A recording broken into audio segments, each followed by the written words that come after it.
রাজধানীর ever care হাসপাতালে জীবন মৃত্যুর সন্ধিক্ষণে লড়ছেন বিএনপির চেয়ারপারসন বেগম খালেদা জিয়া। আইনি জটিলতা আর শারীরিক অসুস্থতার জন্য তিনি লড়তে পারবেন কিনা তা নিয়ে সন্দিহান রয়েছে বিএনপিতে। তাই ধানের শীষের বিজয় ধরে রাখতে হেভিওয়েট বিকল্প প্রার্থী প্রস্তুত রেখেছে বিএনপি।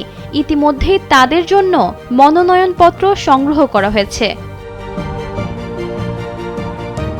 বগুড়া, দিনাজপুর ও ফেনীর সেই আসনগুলোতে হেভিওয়েট বিকল্প প্রার্থী প্রস্তুত রাখা হয়েছে।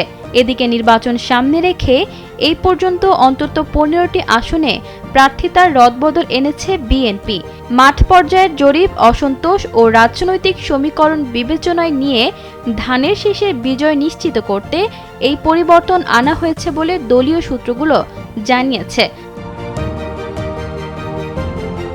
হাসপাতালে চিকিৎসাধীন বেগম জিয়ার জন্য ফেনী, বগুড়া ও দিনাজপুরের 3টি আসনে মনোনয়নপত্র সংগ্রহ করা হলেও দলের হাইকমান্ডের নির্দেশে বিকল্প প্রার্থীদের চূড়ান্ত করা হয়েছে।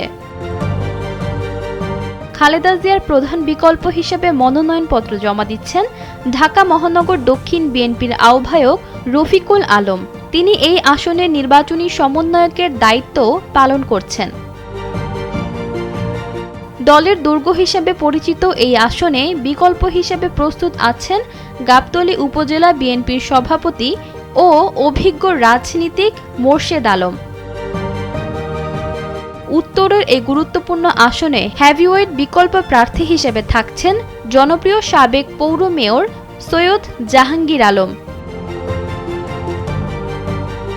নিশিতা আক্তার, সময়ের আলো।